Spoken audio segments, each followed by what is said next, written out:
Hi everybody, Mrs. Davidson here again. This video, now we're going to build on graphing and we're going to build on our y equals mx plus b, and we're going to actually compare some things. But before we get there, I said grab a whiteboard marker and solve the equation. Today you don't have to do a ton of notes. If you just want to grab any kind of writing utensil, a whiteboard marker, if you have it on a window, is always a fun thing. If you don't have that, paper and pencil is fine. But go ahead and remember how to solve for x in this equation. And then when you're done solving that equation, look at the picture over in the apple baskets and try and identify where a positive line is. And then also identify where a negative slope is. I just want you to see in the real world, these slopes and these lines happen all the time. So go ahead, pause the video, do those two things, and we'll get back to it in a moment.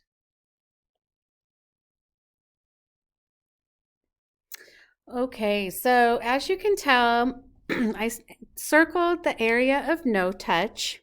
And then I subtracted the 19 to both sides, and I did that so that I could get x isolated, but without touching it first. So I subtract 19 to both sides, and you can see that I have negative 8x equals negative 24. Because the negative 8 is right next to the x, that means multiply. And so to undo multiplication, or to do the inverse of multiplication, we divide by negative 8 on both sides. So x is negative 24 divided by negative 8. That would mean that we have a negative divided by a negative, which gives us positive 3. On our picture, I just drew an orange line, roughly about where that goes, and that would be a positive line. And then I also drew kind of a yellow line on the basket that would show us a negative slope. So hopefully you have something like that. If you don't, go ahead and fix your mistakes now, and we'll move on. Today we're just going to compare and contrast slopes from our equations and our graphs. And we do this because it's going to give us some inferences. That means it just means that we're going to find some conclusions about them. We can decide which one would be steeper, for instance, any of that kind of stuff. And today you need to express your thoughts about possible solutions. Think them out, talk it out. You don't necessarily have to write them down. But think about it a lot and really express those thoughts somehow.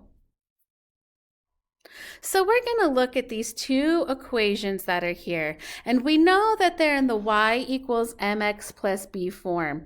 Remember, we call that the slope-intercept form. Y equals mx plus b. We know that that m is our slope and that b is our starting point or our beginning point. So let's look at these two equations, and I want you to pause the video and write down all the things that you can come up with for what those equations are telling you.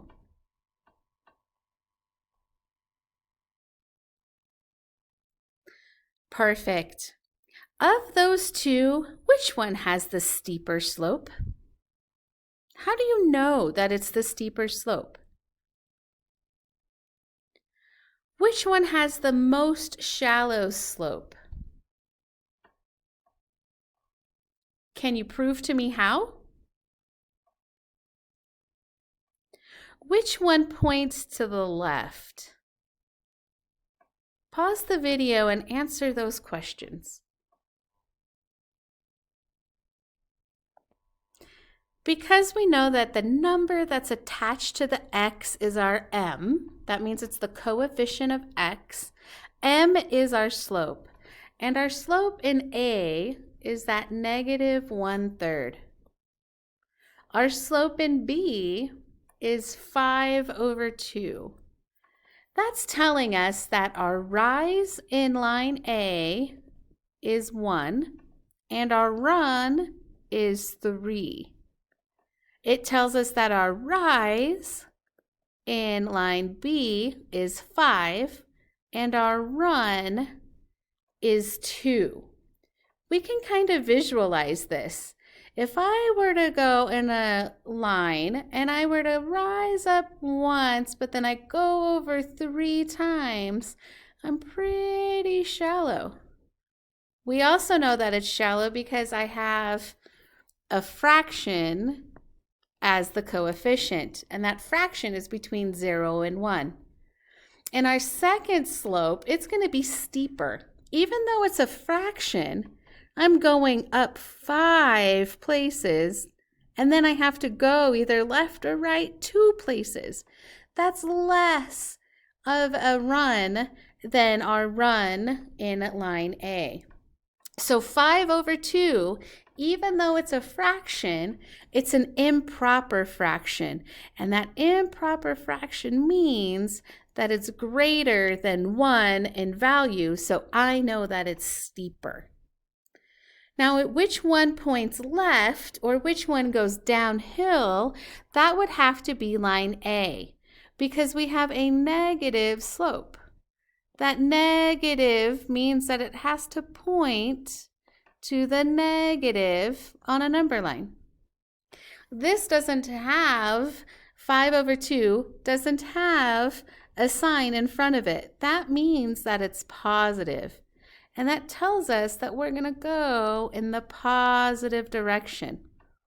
One of the ways I like to remember this is with the letters themselves.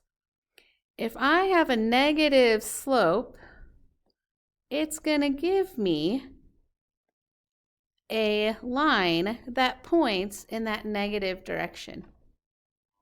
And if I have a positive slope, it's going to give me a line that points in the positive direction. So those letters really help us out to remember which way our lines go. This is our final activity for the video, and you can see that we have 4 different lines on one graph. That's absolutely fine. You can tell from this graph that we have some that are negative, we have maybe a few that are positive, we have one that's really steep, some that are shallow. We want to know what those slopes are. Then we also can tell just from a slope some things in the real world. So before we get over there, let's answer those questions. Which lines are negative? That means which lines are pointing to the left or go downhill? Which line or lines are positive? That means which ones point to the right or look like they're going uphill? Which line is the shallowest? Of all 4 of those lines, which one is the most shallow? And what is the actual slope for A? Well, here we go. Let's go in order. Which lines are negative? Well, we know that if we have a negative line, we need it to point in that negative direction. The top of the line needs to point to that negative direction. So that tells us that our lines that are negative are A and B. Which line or lines are positive? Well, that tells us that we need a line that points to the positive direction or looks like it's going uphill. And we can see that that line is C. So again, our negatives are A and B, and our positive slope is just C. But what happens with this D? What happens to D? Is it going up at all? It's not, so it's not steep. That means it's absolutely level. When it's level like this, that means that we don't have a slope at all. That means we have a 0 slope. Remember that Z is for 0, and it makes sense that our lines are just like that. They have that 0 slope. So we'd say that D is the most shallow line. Now it's asking us, what is the slope for A? Well, we already decided that we know A is negative. We know that our slope for A is negative. So our slope for A, we already know is negative. It points to that negative direction. What we want to do on a graph is we want to find two places that line meets nice and pretty for a point. So right here is a great place as a point. It goes right through there pretty for an address. Another place that it goes through nice and pretty is right there. You might also see that it really goes nice and pretty through right here. And you might also see that it's really pretty right here. I don't care which ones you pick, this always works. Now remember, when we talk about slope, we're talking about our rise over the run. And those rises is the change of y, and the run is the change of x. So I want to go up and down first. So if I start at this point right here, and I want to get to this point right here, I need to count how many graph lines do I need to go up to get to that point. So I have to go 1, 2, 3. That means my rise is 3. That's my rise. Now I'm here and I need to go over to where that actual point is. That means I'm going to count the graph lines again, and I'm only going over one place. So our run is 1. That again tells me that the slope for A is -3.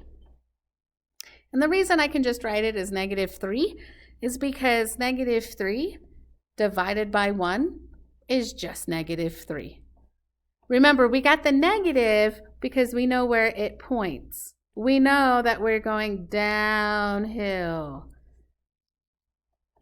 Okay, so now what line could represent a profit from selling apples? We need a profit for selling apples.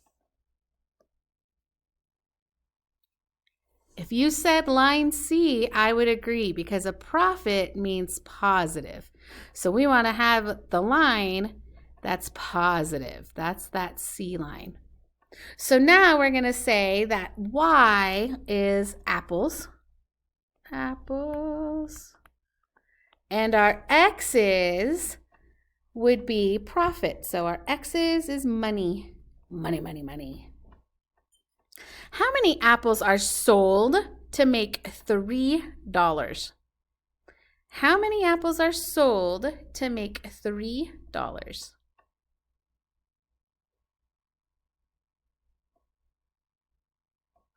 Well, let's look. If we go over to where we have $3, we need to know how many apples. So we're going to go all the way up. 1, 2, 3, 4, 5. That's telling us that at $3, we have 5 apples. So in order to make $3, we need to sell 5 apples. That coordinate point, 3, 5, told us that real world information. How many dollars would you make if you only sold 2 apples? If you only sold 2 apples, how much money would you make? I'm not going to answer that one. Let's see if you know that one on your own. Well, that's it for this video. This one was short and sweet. I hope that you've learned something, and we'll see you next time. Bye.